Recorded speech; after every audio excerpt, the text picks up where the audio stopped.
Once again we're live. Hi guys, welcome to another live stream. This time is going to be a little bit different because today I'm going to tell you the story of how this channel came to be. Basically why I started making these Danish videos, what was my motives, what inspired me, was there like a need for it, was it just an impulse? I'm gonna get into that today. It's evening here in Taiwan, and therefore I say skål, sommersby. It's even Danish. Yeah. So let's walk around a little bit, get some energy. Also, I'll give you guys a moment to join, because I know it just started. So it all started back in 2013. Actually, you could say in a way, hi there, it started even earlier, because I was in Japan, you know, and I was like learning Japanese, and it was pretty difficult. And I remember going to school and the teachers weren't that good, like they weren't nice, and the way they explained things to me was just like, this is not working for me, you're kind of making fun of me. And like I remember at one point where they were actually explaining Japanese grammar in Japanese, and I'm like, you gotta be kidding me. So it was just awful. And why is this relevant? It's relevant because it gave me some understanding of how it feels to be a student, you know. So I was like, if I'm ever going to help anyone learn Danish, I definitely gotta do a better job than that. And I think I have. So anyway, later that year, we're talking like July 2013, I was doing some language exchange, like Danish, Japanese. And one of my partners, language exchange partners, she said like, Thomas, can you make like a sound file or video or something? And I was like, yeah, maybe I could. Why not? I guess I could do that. So, you know, I just made a couple of videos, and I didn't expect so much. I didn't expect like a big audience or following. I didn't expect anything really. I just wanted to help a few people. So that's what I did. I started making a couple of videos, and you know, let's just jump back here. If any of you were like watching back then, you'll know that those videos were very basic. It's basically just me standing, reciting the alphabet, like A, B, C, D. Like, it was very silly and very basic. But that's what I wanted to do. Like, I wanted to help a few language exchange partners with their Danish, and at the time it was like, I didn't really teach Danish before, but I guess I can do it. I mean, I was teaching English to kids in Japan, and this should be easy, right? This is my own language. So yeah, I mean, that's what I did. And I was just like standing in the backyard, you know, and I would just like ramble on like I'm kind of doing now. And then if something was useful, I kept it. And I made some videos out of it, and that's basically how I got started. And because it's in the countryside, it's very quiet, and you know, that's good for working in general. But in the beginning it was very simple, and there's a reason why I insisted on the videos being a little bit silly and a little bit fun. And that was because when I was, you know, learning Japanese, I was also looking for some videos on some materials, and I just thought that most of the stuff I found was so boring. It was like, hey, look at this screen and look at this blackboard, let me explain it to you. It's just like, what, why, like, why are we doing this? So that didn't really work for me. So I was like, this has to be entertaining and this has to be fun.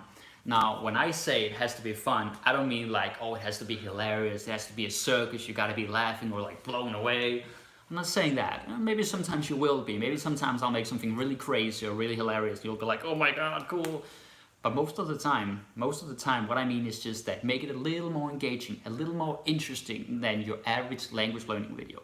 Because there's this like idea within the community of learning languages that it's okay if it's boring because, you know, suck it up. Just learn it, just do all the boring stuff and you'll be good.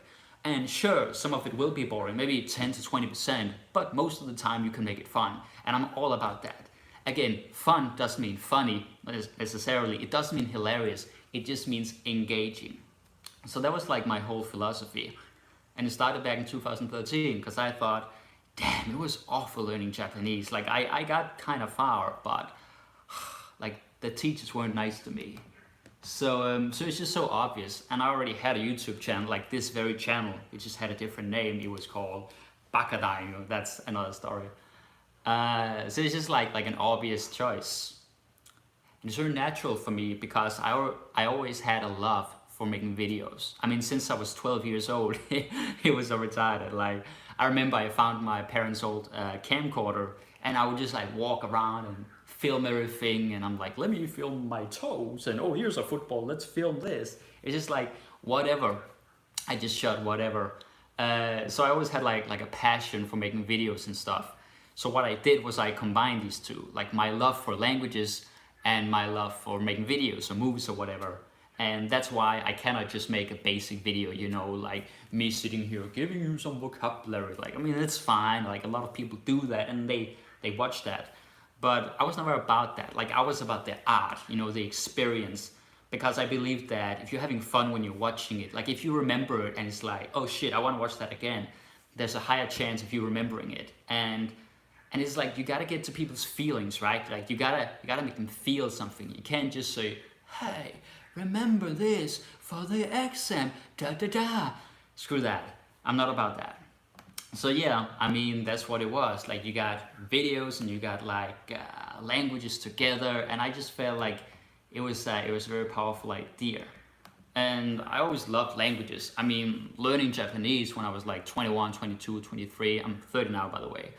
I think that's really what like changed things for me. Like, all of my 20s, I pretty much spent either learning or teaching languages. Like, that's all I've been doing in my 20s, and some other crazy shit too. But like, that's been my main job, my main occupation. Now, where were we here? I forgot where it was. No, anyway, so I combined that. And then like after some time I thought, I don't know if I want to keep making these videos, but I should make like a list. Like, I should make a list for people learning Danish, you know, with some example sentences like jeg kan godt lide, or hvorfor, fordi, or selvom. Like any of these kind of adverbs and patterns. And that's what I did.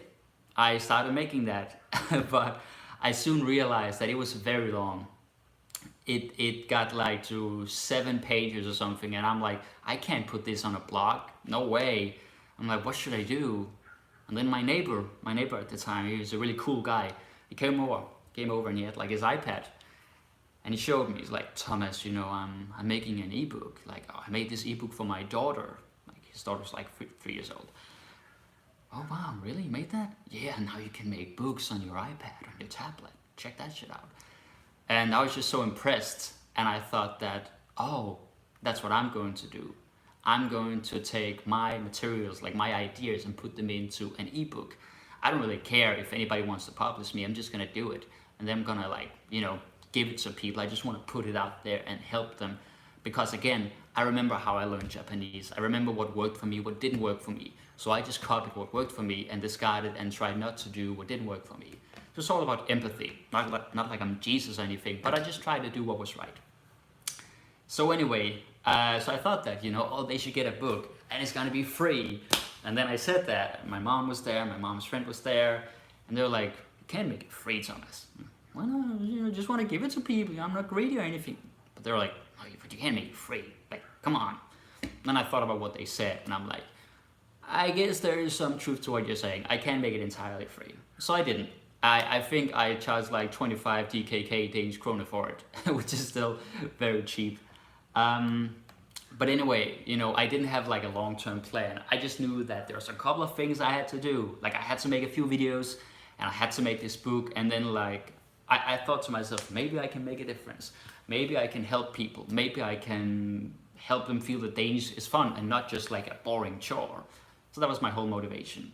So I was working on this book, you know, like rest of 2013 and first half of 2014. And then I came back to Denmark. I'd been in Japan for a few months. When I came back, I'm like, the book is almost finished, but like something is missing. Like, it needs some spice, needs something fun. I was like, oh, videos, of course, gotta make videos for it. So I did that. As soon as I came back to Denmark, I decided to shoot like around 30 videos for it. I think it's 35 actually. So I got up every morning, early morning, for like 7-8 days in a row, and I just shot some stuff. And sometimes it was like 5 in the morning, 5:30. I didn't care. I just wanted to do it. So I walked around on the beach with my selfie stick. Correction, I didn't have a selfie stick. I just held the phone like this, really, and getting a cramp in my arm. I didn't care. I wanted to make the videos. I thought people should have them, and I was having fun. So, you know, I was like, okay, yeah, I really feel good about this, and it's so easy. And I remember thinking this, like, it's kind of mind-blowing that something that's so easy to me is so helpful to other people. It's like, I have an obligation to do this. Like, I can put in 2 hours, and then hundreds of thousands of people can watch it, and like, they can add it to a playlist and rewatch it. And I'm like, okay, I can't waste this. Like, I gotta do something here. So I was really thinking about that a lot. And then I made the videos, and I put them in the ebook, and it sold a little bit. Some people bought it. I got some nice feedback and response, and that was great. You know, that's why I made it. But I also realized that what I really liked about making it would be the videos. The videos was just like way too fun. Yeah, I mean the video, like the book part, it's kind of cool, you know, compiling it and writing it out. Translating is pretty boring though. I might as well admit translating is really boring, but the other parts are fun. But then I thought, oh shit, I gotta make more videos. Yeah, I mean, I gotta do it.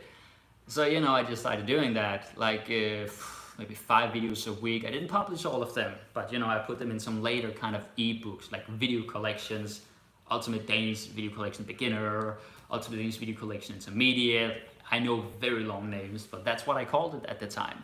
I thought that Ultimate Danish sounded pretty badass. I'm like, Ultimate Danish, it sounds so powerful. And I was 24, you know, so I wanted something that had punch. I imagined it almost like a superhero thing. So anyway, so I discovered that, you know, and then I went back to Japan because I'm, you know, so restless that I always need to go somewhere new. I couldn't be happy in Denmark, of course. It's also so cold in Denmark, come on. So I went to Japan late 2014, and I just kept shooting videos there. But I didn't really have a vision, like, you know, is this something I want to do for a living, or is it just a hobby, or like how serious am I don't know. So I was kind of like lost a little bit, you know, in my career, and I also wanted to make other videos, but I didn't know if I wanted to put in the effort. I was also kind of short on money at the time. I had some good friends who helped me, so that was really nice. But it was a bit of a mess. So I had like a bit of chaotic experiences early 2015 in Japan. Still a nice country though, go to Japan if you get the chance. Then still 2015, around end of January, there was a guy, he texted me, and he bought one of the ebooks, and he was like, hey Thomas, do you teach online, like Danish? And I was like, I don't. I thought this, I don't teach, but I could, why not? I was like, yeah, okay, I can do that, I can teach you. And it was like, well, of course I can. I mean, it's my own language, and I've been teaching English before and stuff to kids, so I'm like, yeah, how hard can it be? That's really what I thought. But it started out like very basic, you know, it wasn't like grammar based, it was just like conversation, reading some text, maybe correcting pronunciation a little bit. And it was really cheap too. I was so cheap back then. It was like 40 kroner for 80 minutes. Yeah, 1 hour and 20 minutes, it was crazy. But it got me started, and it was nice because, now first of all, for selfish reasons, you know, oh yeah, money is nice. But it was also good because it gave me a practice, like explaining Danish, and it gave me a better understanding for what people needed. And I just like hearing myself talk. I mean, I don't think that's a secret to anyone. So it was good. And I gotta say, like, throughout these past 5 years that I've been teaching online, I've learned so much. Like, I've learned so many things about different cultures, you know, like how things are in Poland, or like somewhere in Africa or Malaysia. Like, I hear so many stories and anecdotes, it's insane. Like, sure, I am the teacher, but I've also learned so much from my students about their cultures and stuff, and I don't even ask for it, it just comes up. So when you've been teaching for like 5 years, when it's been around 80 or 90 students, let's say more than 3,000 or 4,000 lessons, you kind of have some stories to tell, and they're all secret.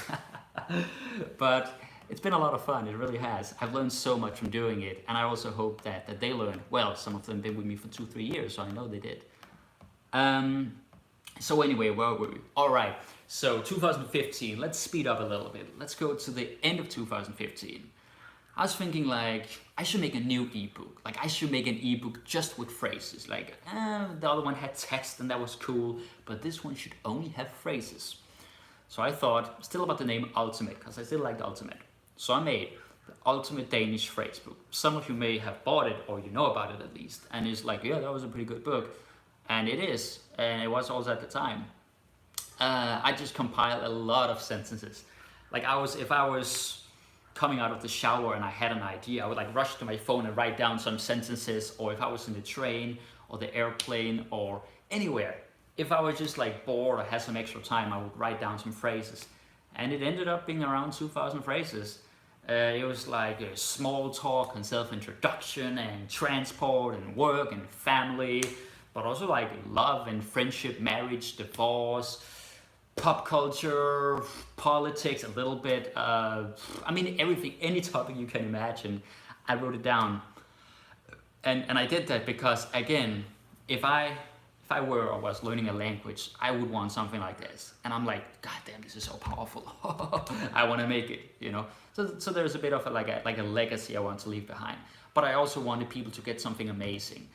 And again, I didn't want to make it too expensive. I think I charged like 30, 35 krona. I'm not sure. It's been like 4 years, but not a lot. And the response was very positive. And then later on, I actually made another edition where my mom, who's an artist, very good by the way, she made some drawings on her little tablet and we put them like, you know, inside the book. It was really good. So I made the Ultimate Danish Phrase Book. Again, super long name. I'm not very good at being brief and concise. I like those long names. And it was great. And then I left Asia. I'd been in like Japan, Korea, and Taiwan, going back and forth a little bit. And then I came back to Europe, but in Spain. I didn't go back to Denmark. I've been out of Denmark for a full year. Like I was teaching Danish, I was making all these products, but I wasn't even in Denmark. It was a weird feeling. But I'm still like representing the country, and now I'm in Taiwan. So I went back to Europe, but in Spain, and this was my first time in Spain. You know, I expected it to be like super exciting and shit, like, you know, everybody dancing all the time. And actually some of that was true. South Spain, Fuengirola, I can't pronounce it, but near Malaga. So yeah, that was great. Like I was in Spain, you know, and I realized, and maybe this is too technical for some of you, but you know, you can just kind of sleep through it. You don't have to pay attention to this part. Like I got much more in depth with the videos. Like before it was just like me talking. You know, I got a selfie stick and I'll just walk and talk. And maybe sometimes, you know, I might use some clips or shots, but it wasn't that often. Most of the time I would just like do a walk and talk and nothing else. But then when I came to Spain, something happened. It's just like, boom, my brain opened up. I think it's because I started eating more vegetables. Eat your vegetables. I got so many ideas, like videos with cats and me like rapping in front of a castle. There was something going on a beach. Like it was just awesome. I made some really good videos and I think people noticed that. So that was really good. But you know, I don't want to be all like nail gazing here. It has to be relevant to you too. So I'll skip forward to July 2016. Yeah, July 2016. I was in Taiwan again, no surprise. It was my third time there. And I remember the summer. It was hot. Like it's always hot. It's hot right now.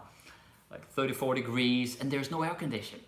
And there's no air condition, so I was just sweating like a pig. You know, a Danish guy in like 34 degrees heat. How can anyone survive that? You can't. So it's just lying there. And at the time, I was living with this girl, kind of had a thing going on, whatever. And she always asked me, like, Thomas, don't you have some pot? I want to smoke pot. You should have some, right? And I'm like, no, I don't have any. And she's like, but you're a foreigner. Why don't you have any pot? I'm like, I'm sorry that I don't live up to your idea of a foreigner. I don't bring the party. I'm not fun, but I don't have pot, okay? At that time, I hadn't even smoked it, but that's another story. Now, there's a point to this why I'm talking about pot. I was just talking about that a lot. And another thing about this girl was that she loved Winnie the Pooh, you know, the bear, or Peter Plys, as we call him in Danish. She loved Winnie the Pooh so much. She had like merchandise, you know, like sheets, towels, like phone cover, case. It was just, everything was Winnie the Pooh. I thought it was kind of crazy. But I was trying not to judge it. And then, you know, I was just like lying in bed because, you know, with the time difference, I didn't have any work. And I was just thinking, I should write a new story, like for my students. I already wrote like this alien story, but I want to write a new story. It should be something supernatural. And I was thinking about the weed thing, the pot thing that she said. And I was like, and then a bear. I was like sweating so much. I thought, oh, I just want some cold weather. I just want some ice, you know. And then I think in Danish, so like the Danish word is ice, and isbjørn is polar bear, ice bear, whatever. So I'm like, a polar bear smokes pot, yeah! Like, it was like an epiphany for me. So, I started writing a Danish story about a polar bear that smokes pot. Yeah, no kidding. And he befriends a unicorn. And they also meet Santa Claus. And no, I wasn't smoking pot while I wrote this. Actually, I've never tried it, that's why I wrote it. Anyway, that's a personal story. I need something. So I was really excited about this. And of course, the unicorn was his best friend because it had to be something supernatural. And one of my students at the time, she had a Skype photo of a unicorn. And I'm like, that's so weird. But it can work. Why not? A unicorn. So I started writing this story, and I'm like, this is ridiculous. Like, will people like this? And they did. Like my students, I just gave it to my students at first. They were like, okay, this is bizarre, but I love it. It was like very positive reception. They really enjoyed it. And I'm like, well, yeah, of course. I mean, sure, it's silly, but the story is still good. Like the grammar is still there. Like it still has everything you need to learn a language. Like, of course, we read it together, and then we focus on the pronunciation or focus on the grammar, or maybe translate a little bit here or there. But that's kind of how it was. Let's see here, where was I? Yeah. So, I just thought, like, I kept writing this story and it got pretty dark too. Like Santa Claus was in it and he had some issues with his kids. Apparently, they felt so neglected that they had become terrorists. Yeah, I'm not kidding. Or like something to that effect. Like they had made this organization where they were now killer elves. And he had 200 children and most of them had like become so jaded and angry that they were now terrorists. And you're like, what does this have to do with learning Danish? Well, later on, I actually turned it into an ebook. I turned it into an ebook, this story. It's called Et koldt eventyr, a cold adventure, right? Because it starts in Greenland. And I was really proud of it. And I feel so happy that something I love doing, writing stories, being creative, just putting some crazy shit in there, exploring things, could be used to teach people a language. Like, I know that many people would be like, what the hell? I'm not gonna read that. Fine, that's okay. I don't mind being polarizing.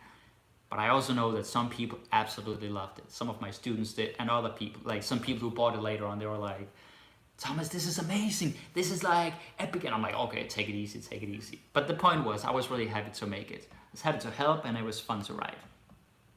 So anyway, let's skip a little bit. Let's go forward to December 2016. I came back in Denmark for the first time in 2 years. I was out of Denmark for 2 years. It was so weird.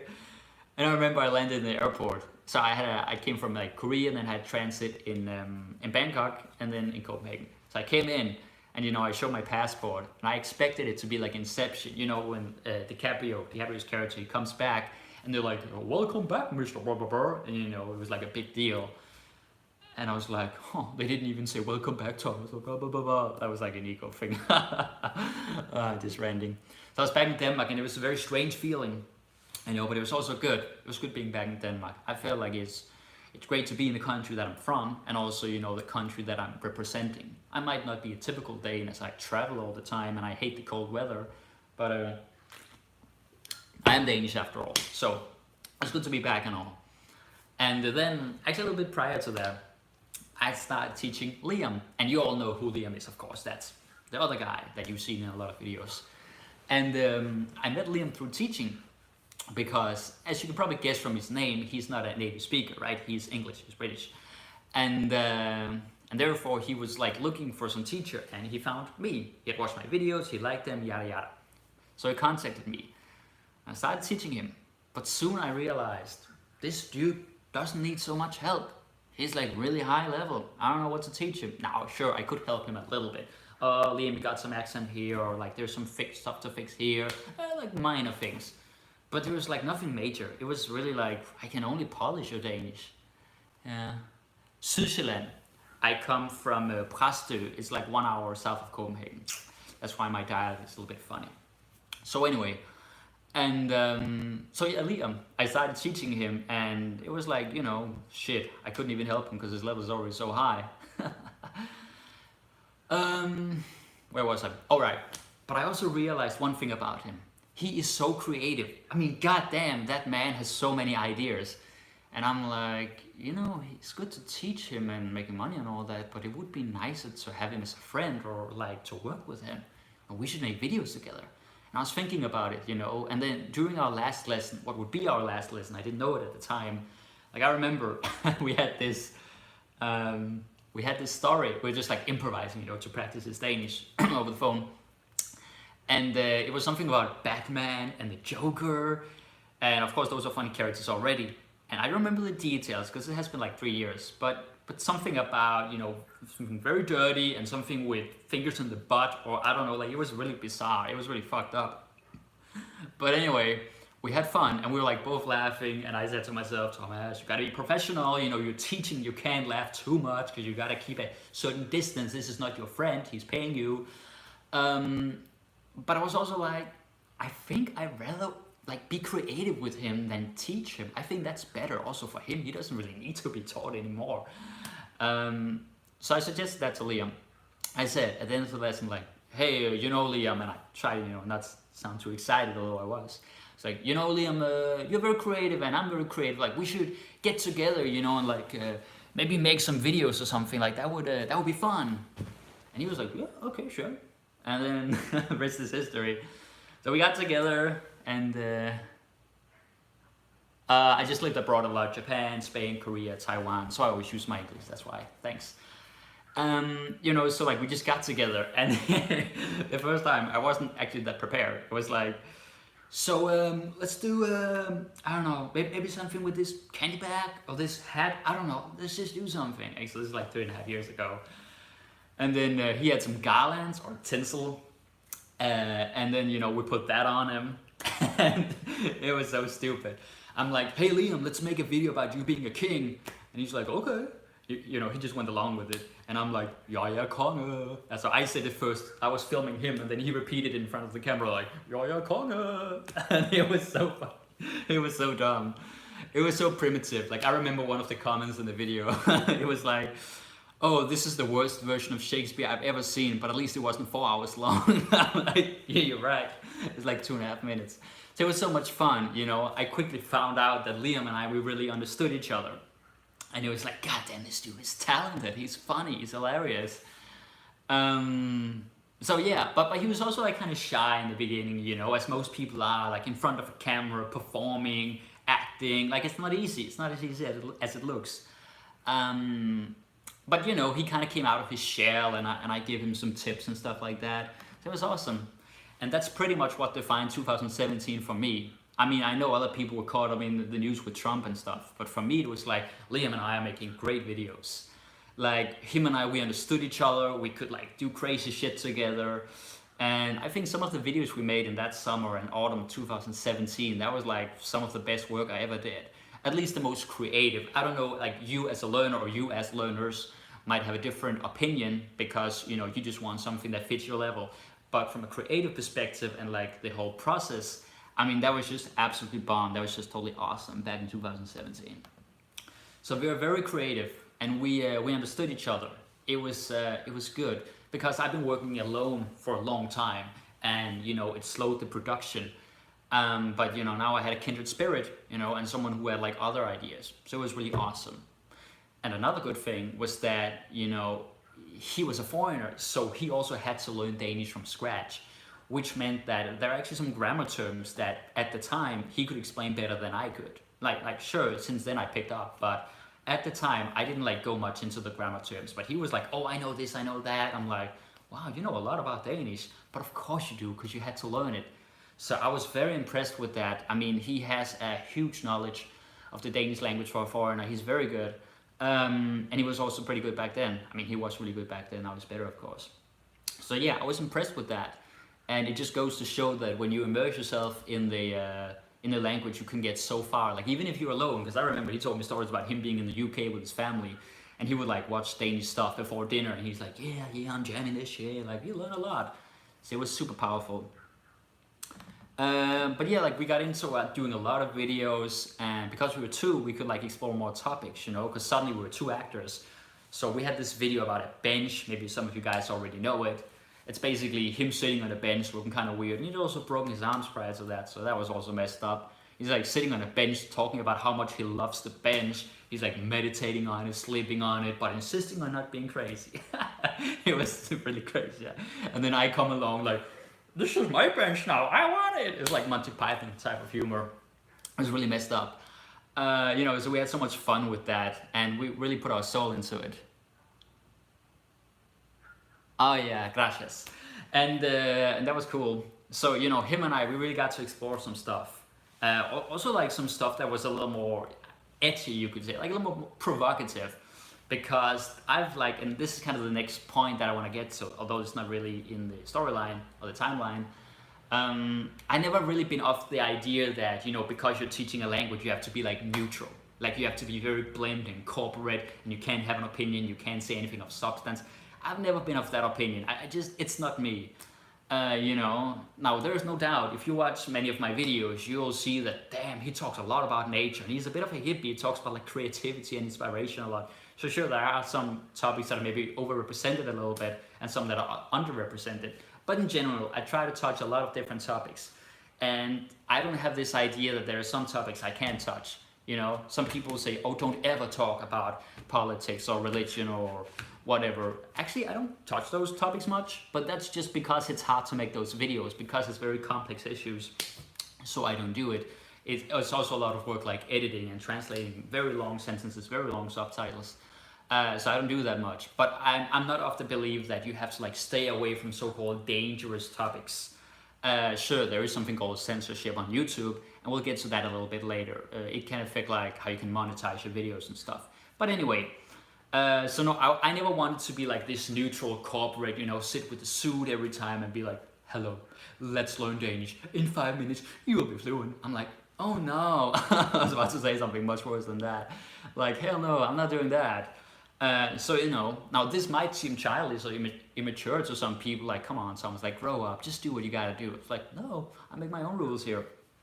And I think that's also what a lot of people can respect here, because like, I like that about YouTube. It's like, I like the YouTubers who don't give a shit about whatever people think. Like, they just do what they gotta do. They're not trying to like piss off people. They're not trying to provoke. They just do what they want. And I think that's beautiful. And I don't see why that shouldn't be combined with something like language learning. Because language learning in general is pretty boring. Normally I don't talk about my competition because it looks very bad on me. But I mean, let's just be honest here. The only other big channel there is Learn Danish 101 or whatever, Danish Class 101. And it's very generic, right? Thank you. Like, it's very like, hi, learn Danish in 3 minutes. And it's like, it helps, it is useful, and you should probably use it alongside my videos and other materials too. But it's like, there's no soul, there's no heart, you're so corporate, I hate it. Like, I really, really hate it. And I hated all the Japanese or Spanish videos that were like that too. So you gotta make it fun, you gotta make it real. It's not about being edgy, it's not about being rebellious, it's about being real. And I respect people who do that. Also, I don't believe in this thing that you can't swear in videos. I don't believe in that either. I mean, sure, less than in real life, but come on, let's be real. People swear in real life. Yeah, you know, also I don't really do propaganda, I just talk about the topics I like, and sometimes I might mention something political very briefly, but I'm not an expert. So if you like disagree with something I said about a political issue, it's like, don't get your knowledge from me, don't get your information from me, just learn the vocabulary and the grammar. That's something I wanted to say, because I've like gotten comments from time to time, you know, people who didn't like when I said certain things. Now, anyway, we're moving on. Back to Liam and I, we were like super creative. But we decided in late 2017 to really push ourselves to the limit and give people something amazing. Oh wow, that's a long time, thanks, and hi there. So what was I saying? All right, so late 2017, I was like walking, you know, I have a very good episodic memory. Like I was walking at night, it was like kind of cold, I was in Madrid in Spain, and I'm like, we should like do something cool, Liam and I, we should make like a marathon. Like in January, 1 new video every day, you know, so like 31 videos that would be, and I'm like, but we can't do that, that's impossible.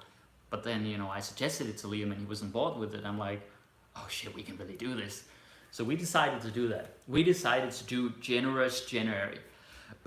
I guess I have an accent when I pronounce that. But anyway, the idea was, you know, to be generous. A new video every day in January.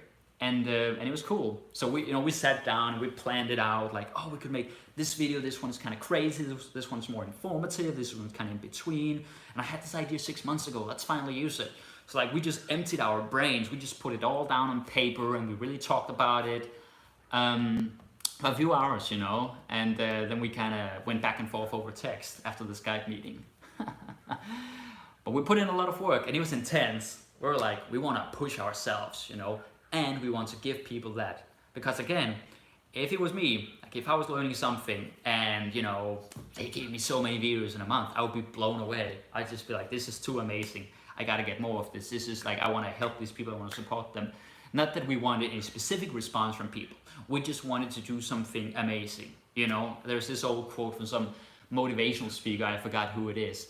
It says something like, we don't want to please our customers. We want to amaze our customers. Now, I don't like using the word customers with you guys. That's very, like, you know, bad in a way. Oh, I gotta charge my phone here. But anyway, you know, I want to do something that was more than just good enough. So we did that. We made like, oh shit, wait a second. All right, here we go. Cool. All right. So we did that. We decided to make like a whole lot of videos, and it's pretty intense. But I think something really cool came out of it. Maybe some of you know that when you work on something very intensely, it kind of forces you to come up with new ideas. And when you come up with new ideas, you don't have like time to second guess yourself. You don't have time to like, should we do this? I don't know. I'm kind of insecure and hesitant. Like, no, screw that. Get to work. Do it. Yeah. So it was really, let's walk around a little bit. Charging with a power bank. It ain't easy. So that was like really something special. And then later on, like we decided we should make these carriages. Now, some of you already know these characters. Mr. Brilliant, that was that author, that writer guy, and the Charmer, that was that Playboy dude, and then like Dr. Fusk, the sick psychologist. So we made those characters, and we made those because it's kind of interesting, you know, to have these guys who are really messed up, but still people can learn Danish watching it. And this was like the first time we made something in a shared universe, or whatever you want to call it, like kind of serialized. And it was a big deal, and it was, you know, crazy. I could write down all my hippie thoughts about creativity and stuff, like, I seek inspiration from within, I read about my pain, you know. And Liam could be like this Playboy character, you know, and I wrote most of the lines for that, actually. But it was really fun. So we had a great time with that. Obviously, those were very silly videos, and we know not everybody, you know, would be into that. But we were like, okay, fine, you know, we cannot please everybody all the time. The idea was also to try something new. So we did that. And this brings me to another point, because something that we, you know, always try to do, and like, I'll just speak for myself here, is to keep a balance between so-called serious videos and funny videos. And the reason why I say that is because many of you know that like there are videos, sorry, this camera's really messed up now. No. Like you can find phrase videos, you know, like 150 basic phrases, or you can find like adverbs and I don't know, some grammar stuff. And those videos are good, and they're actually the most popular videos, which I get because everybody needs to learn that. So it makes sense. But at the same time, I was also like, it's not enough. Like people got to get the fun stuff too. Not just because we love making it, but because you need a contrast. Like you need the phrases, and you need the grammar, you need the vocabulary, but then you need to see it in some stories. Like you need to see something where it's not just isolated, right? You need to see context. And I was all about that. So we've always tried to, and I've always thought like, okay, now I've been making too many funny videos. Now we need to make like a serious video, something informative, something a little bit dry. Okay, now it's been too dry for a while. Now we need to make something crazy. Now we need to make a video about something supernatural, a superhero, or an alien, or a talking dragon, or whatever. Like, it's always been like that. So it's been a balance. So that was like 2018. I mean, the story goes on and on. I already covered most of the important stuff here. So, you know, we kept doing that. And we also made an ebook. We made this ebook called Become a Boss in Danish. And Liam came up with that idea. He deserves the credit for that. He was the main architect.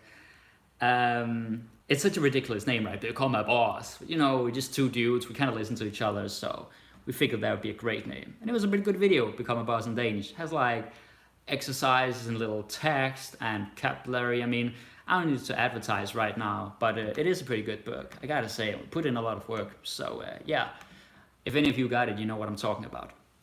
Just like 2018, you know? And then like August 2018, Liam, he got the idea that maybe we should make a website. Well, he already had a website active for the videos, but maybe we should like develop the website. And thank you. he suggested that we make a subscription, you know, on the Taste of Danish website that we were running back then.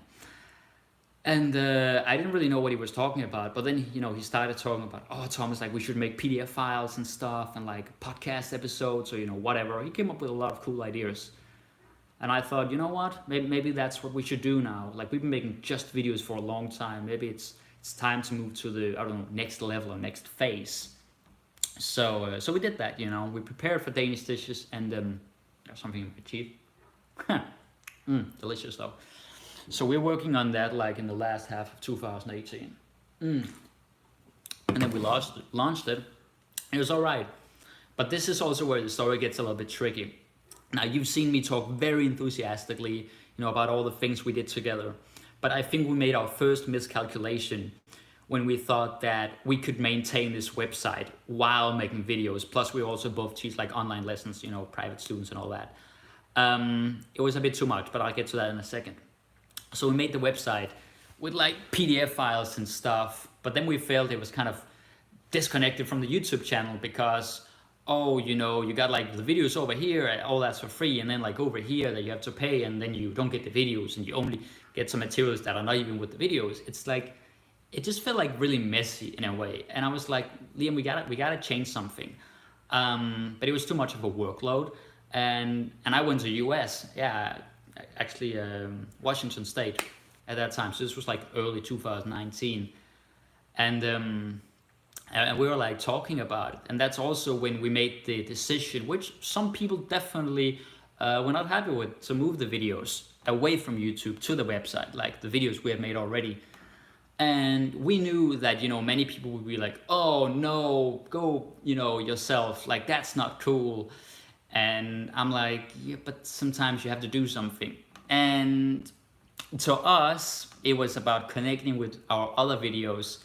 And it was also like a couple of other things. It was like the censorship on YouTube, like there's some things that if you say in a video, your video can get flagged or you can't monetize it, and you have to be careful. And I don't mean like offensive speech. I just mean like, if I talked about like a disease or something or like a tragic event, then I wouldn't be able to monetize it. Again, that's not my main thing, but still, it was like annoying.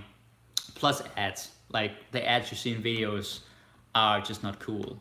And so we had like a lot of, you know, conversations about this, like what we should do. And it ultimately came to, like let's move the videos to the website. And yeah, some people will be angry, but I thought to myself, like I remember thinking, you know, if this was like Japanese or Spanish, I would definitely pay for it. So why not? You know, now I might have been wrong in that calculation, but that's just what I thought at the time. You know, I've never been a fan of the everything should be free kind of thinking. Like even when I was broke, like when I was 21, it's like that Japanese book looks really good. Like that Japanese book right there, I gotta get it, you know? So as soon as I could afford it, I got it. And you know, not everybody thinks like me, that's fine.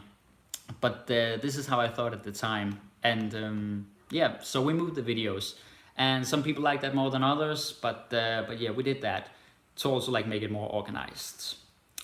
Then later on that year, 2019, we did another video marathon. We made something called Amazing April. Now, Amazing April was, maybe you can guess it, just something amazing because there was a new video every day. And it was wild, you know, it was pretty wild again. It was a challenge, like logistically to get everything done and all. But it was cool, you know, and it was like only on the website. So some of you may never have seen these videos and others have, but whatever. So we kept working on the website, still YouTube, but like main focus on the website. But like I said, it was a miscalculation maybe to try to make so many new materials every month, simply because we're just two guys and we want to make so many things, and it didn't work out. Like it was, of course we didn't talk about it at the time, like a year ago, because we were really trying to keep our deadlines and all, but it didn't work. It really didn't. And it sucked, you know, we tried, but we bit over more than we could chew. And like I said, it was a miscalculation, it was a mistake. And although Liam's original vision was good, we underestimated how much work it would be. And it just wasn't up to the standard that I think it should be. I apologize to anyone who subscribed at the time last year to Danish dishes and who felt like they were cheated or didn't get what they deserved. And I take that very seriously because nobody wants to waste their money and nobody wants to, feel like they're not getting what they deserve. So I take that very seriously. But this was also the time where it became very apparent and clear. Liam and I, we kind of had different ideas on how to run a website because there is something called a business aspect to it that we don't talk much about in public, but it is a thing. And I'm just being transparent now about it, like very honest. And we had different ideas about how it should be, how much effort it should be, how serious it was, if this was like going to be a big thing or a small thing, a side thing or main thing. So, I don't want to get into too many details because he's not here to tell his version, his side of the story. So it's not fair to talk too much about what he said or what I said. But suffice to say, and I guess it's safe to say that we started having a lot of disagreements, kind of being mean to each other actually. I'm not going to get too much into those details. But anyway, that's also, out of the ashes, as they say. I realized that, it's time for something new. And that's why I made Danish Mastery. The website that you know now, Danish Mastery, that I always refer to, I made that in September, simply because I wanted to have more control over the videos and everything I did. So I made Danish Mastery. And it was very important to me that when people went on Danish Mastery, that they could buy the videos. Because I was kind of tired of this subscription every month. No, just let them buy it, let them own it, And so I did that, and I think it was actually a pretty good call to make that. Then around October last year, I went to Taiwan again. I'm still here, stuck because of what's been going on the last 3-4 months. So I went to Taiwan because it's too cold in Denmark, and I don't know about you guys, but when I go someplace new, I just feel inspired. Whenever I'm in Taiwan or Spain or somewhere else, I just feel inspired. I'm like, I want to make this video, I want to write that story, I want to do so many things. I feel the inspiration coming to me, and and it just doesn't happen in Denmark. Sure, I've made great things in Denmark too, but I always get new ideas when I'm abroad. I always get new ideas when I'm in Taiwan. So traveling is good. Hans Christian Andersen, the famous author, some of you may know him, he said to travel is to live. And it's true, it is. And I travel far away. I always go to Asia, sometimes to Spain though, that's closer. But before this whole very bad situation out in the world, exploded basically, I was bent on traveling and stuff. So I'm here in Taiwan, and this is where I make all my videos, and that's also why you won't see me in Copenhagen, you won't see me in Aarhus or Odense or anywhere else, because I'm here, okay? I'm here in New Taipei, in the countryside actually. So anyway, I'm just yapping on here. But of course, these past 3-4 months have been a challenge for me, like everybody else. Our work lives have been somewhat disrupted by this huge change. It's kind of upside down, and I follow what's going on in Denmark, but it hasn't been fun to watch. But what I did, and you can also write in the comments even right now what you did to stay sane. What I did to stay sane and not lose my mind, not lose focus, was just keep working, keep working on the product. It doesn't matter that the world is falling apart. It doesn't matter that a lot of bad things are happening out there. You gotta get down to work, So I still made some great videos this spring. Some that I'm very proud of, some are better than others, but some, especially superhero stuff, I'm very proud of. So there's not much more to say today. If you've been here the entire stream or just most of the stream, this has mostly been a story about how this channel came to be from much needed, from just some simple videos with the alphabet to some slightly more complex videos, to some elaborate stories, some songs even. It's been a lot, and I hope that you guys can see I'm always trying to do something new. I'm always trying to touch a new topic, or if it's the same topic, approach it in a different way, or at a higher level or a lower level. I always try to do something new, the different parameters, the visuals, the speed, is it very slow, is it very fast, yada yada, all those things. I'm always trying something new. I don't following a formula. I'm not about that. Sure, you know, we all have our habits that we could kind of settle into, but I try to resist that urge. I try to always make it like fresh, so you feel like, oh wow, this is like really creative, and this is making me want to learn more. Because I want you to like thirst, you know, that sounds wrong, thirst for the Danish language. So it's not like a chore, it's not like, oh, I have to learn it. It's like fun, it's something you're looking forward to. I'm all about that. And I'm probably kind of crazy, some of you may have noted. But this is something I'm serious about. So, you know, now I work alone, Liam, he does his own thing, because, you know, we just couldn't make that work, and that's fine, you know, like, I think I have to try new things, but I'll keep making videos, of course. I'll keep trying new things, like I just said, just experimenting, exploring new topics. You know, if you suggest something, I'll listen to that. Like there's a whole lot of stuff to cover, but there's also a future, you know, and I'll keep doing this.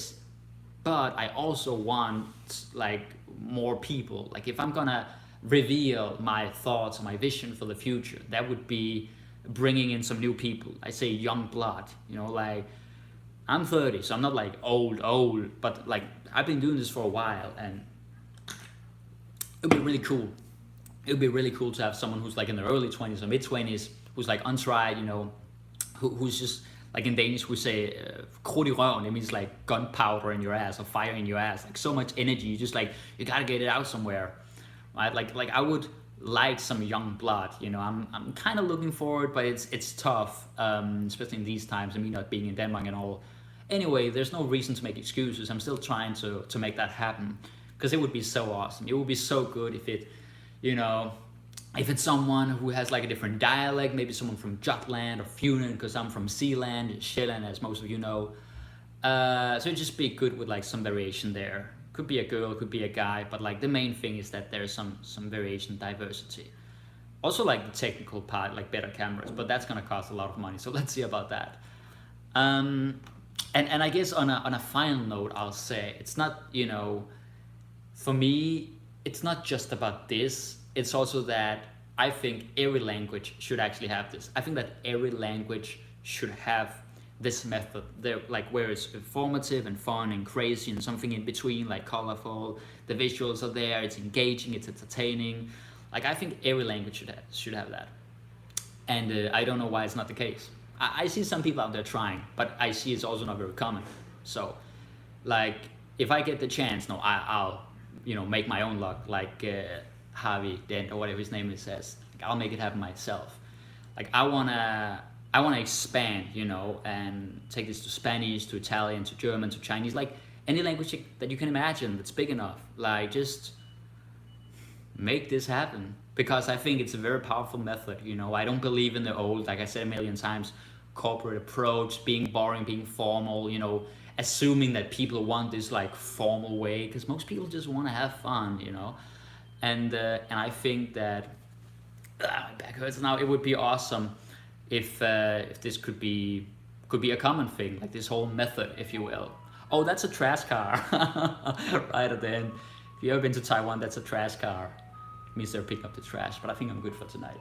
Nah, anyway, so that's something I have for the future. Sorry to step away from this shit, it's kind of annoying.